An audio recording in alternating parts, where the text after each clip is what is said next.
principal actors who is offering, to provide us with evidence. In other words, the person wants a non-prosecution, agreement. So we've asked that the lawyer should, she should go, and she and the lawyers should go and then bring the proposal for us to examine and then see what, what can be done. Okay, so we are thinking that in the next 2 weeks, we will be able to evaluate all of those proposals, including the fact that, suspect Gifty was rearrested. We'll have to look into the additional accounts, and then in the next 2 weeks, we can deal with all those issues, and by the first week of July, we should be filing charges against them. Now, someone asked, why the press briefing? This is a perennial question that I get all the time. The detractors of oral, that is those who do not want or are not enamored of the oral agenda, would usually say that this is persecution, a persecution of the suspects in the media, or prosecution of the suspects in the media. Now, the United States of America is one of the world's oldest democracy, okay? And U.S. prosecutors, district attorneys, or even the Attorney General of the United States of America, when they conclude investigations, they brief the press on their findings.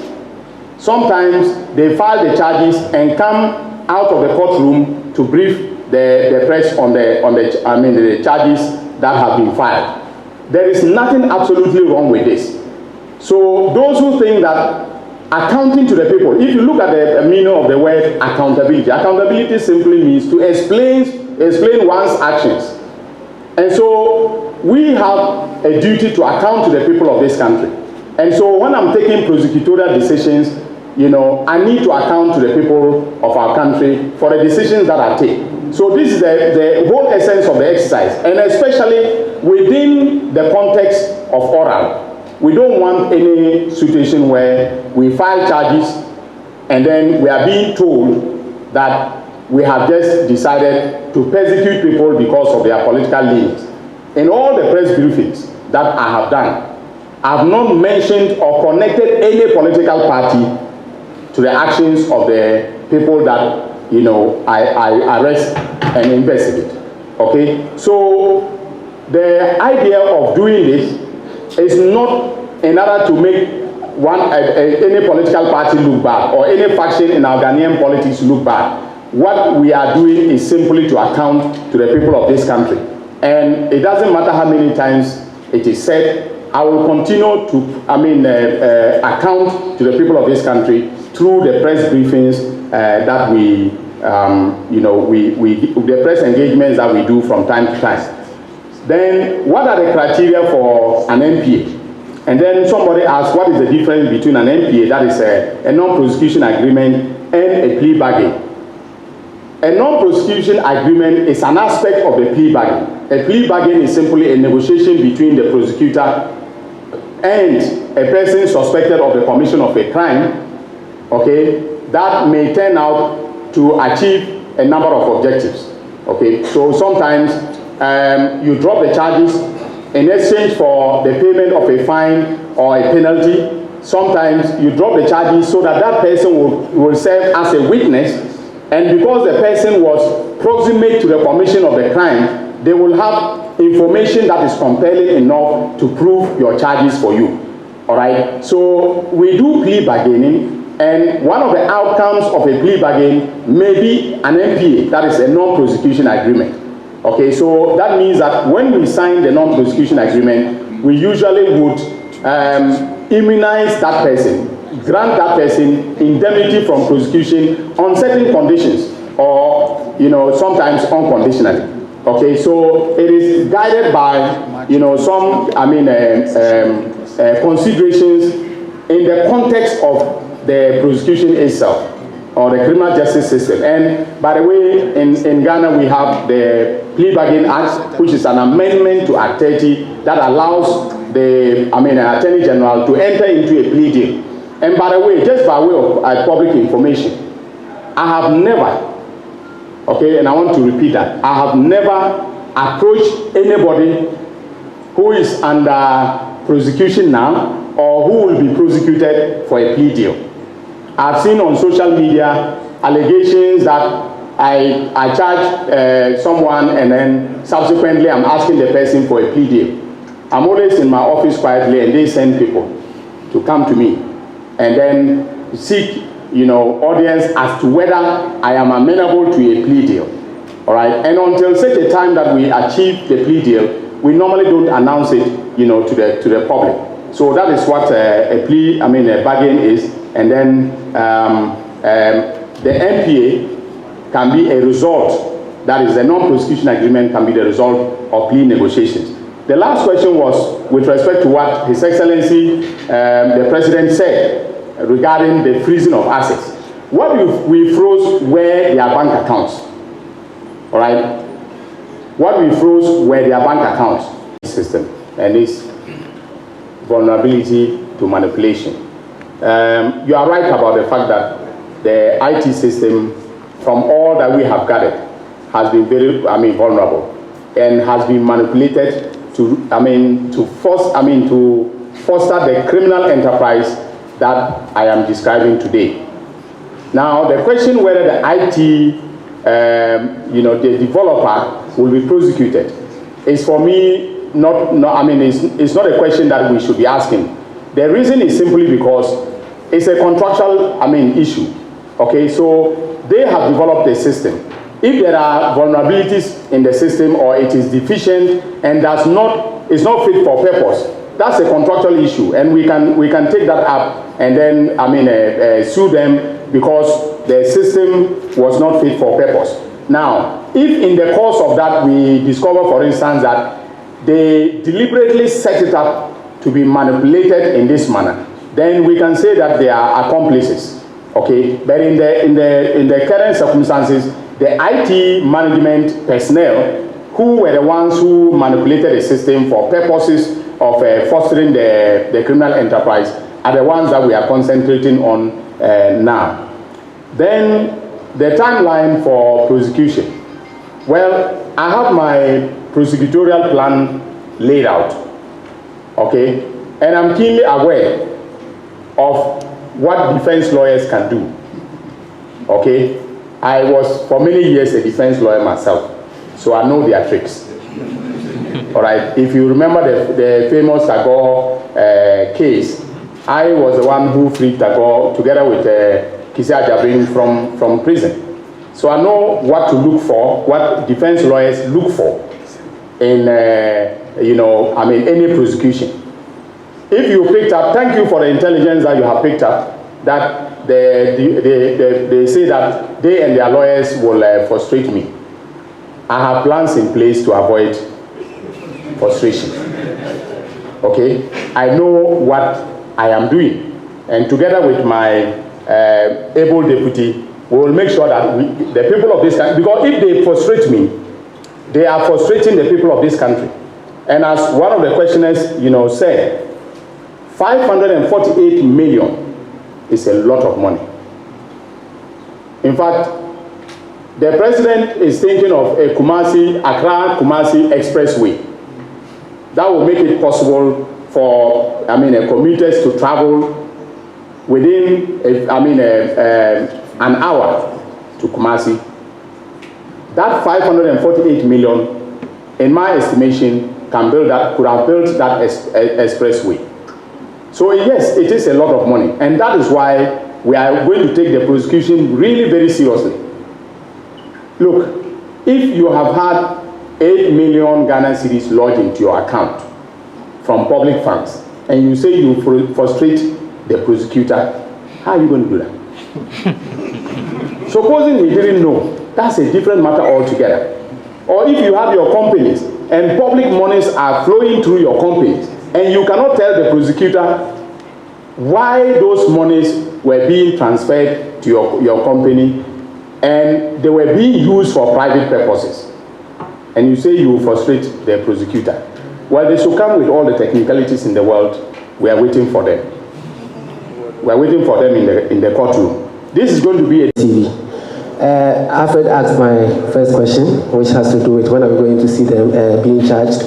And my concern is the mode of operation by the current Attorney General, which is your office. Many have argued that why come out to tell us all this when you can just go to court and then come and tell us what you have been charged with, and then we can all have confidence that you are really committed to dealing with this matter. That if you can respond to that for us, thank you. Thank you very much. I want the Attorney General to educate us on what exactly is non-prosecution agreement and then plea bargaining agreement. Thank you very much. In this very press briefing, you mentioned that their assets will be, sort of monitored. Your conclusion. I want updates as to whether indeed their assets have been frozen or whether they are still just, monitoring their financial flow. Thank you. Thank you. Thank you for your brilliant presentation. To be very honest, if I knew you were going to talk about this program, a national service, I wouldn't have struggled all the way from Committee 25 to this place. But I came here purposely because of what was published on Aura. Because we have, as an organization, made a petition to Aura and wrote a letter to you. My name is Solomon. Excuse me, sir. If it is not related to national service, I would ask you to hold on. After this session, the Attorney General will grant you audience to listen to the specific petition that you have so that we can use the time judicially. Thank you very much. So having provided this factual background, our position is clear that these persons are reasonably suspected to have committed crimes and shall be charged accordingly with the following crimes: stealing, contrary to Section 1241 of the Criminal Offences Act 1960, Act 29. Conspiracy to steal, contrary to Sections 23(1) and 124(1) of the Criminal and Other Offences Act. Willfully causing financial loss to the state, contrary to Section 179A(3)(a) of the Criminal and Other Offences Act. Using public office for profit, contrary to Section 179CA of the Criminal and Other Offences Act. Obtaining public property by false statements, contrary to Section 5 of the Public Property Protection Decree 1977, SMCD 140. Money laundering, contrary to Section 1, subsection 2C of the Anti-Money Laundering Act 2020, Act 1044, and conspiracy to commit money laundering, contrary to Section 3 of the Anti-Money Laundering Act 2020, Act 1020. In conclusion, ladies and gentlemen, as part of the oral agenda, I have ordered that a comprehensive investigation of the assets of these persons be conducted. That investigation is ongoing, and we shall be pursuing the suspect to retrieve funds attributable to them and assets they have acquired using those funds. So I want to thank you very much once again for covering this press conference. God bless you. Ladies and gentlemen, for your very wonderful questions. The question in relation to the member of parliament who was in the center of the investigation. There are two members of parliament who were investigated in this scandal. One was a former chief executive officer, that is the Honorable Mustapha Ussif.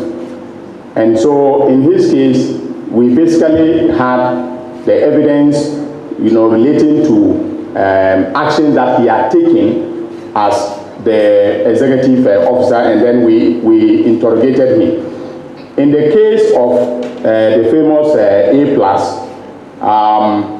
the investigation is still ongoing, and there are talks with him with respect to the role that he will play, either in respect of providing evidence against those who try to do what is alleged to have been done, or if at the end of the day no agreement is reached, then maybe he will have to stand trial.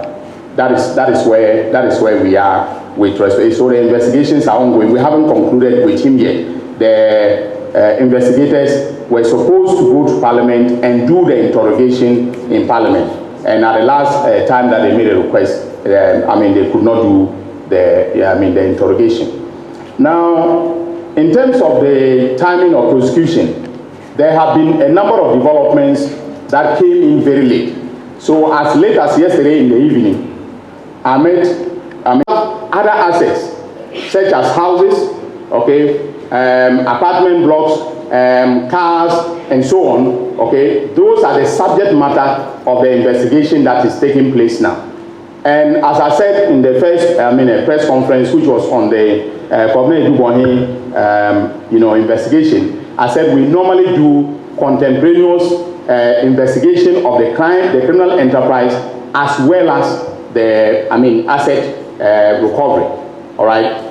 So we are using the same approach now, but with this one it is slower because of the fact that if once we begin the prosecution, you will understand that they were doing mostly cash transactions. Okay, someone will go and take the cash from the bank and then go and give it to one of the directors or one of the staff, and so on and so on and so forth. Okay, so unlike the previous investigation where the documentary trail was very easy and then led us to certain assets that the person owned, because some of them were owned by his companies and so on. In this case, it is a bit different. That is why we have frozen the financial assets, that is the accounts, but we are still doing the investigation with respect to houses, cars, and so on. I hope that makes it very clear for the person who wanted to know the difference between what His Excellency said and then what I said in my press briefing. Thank you.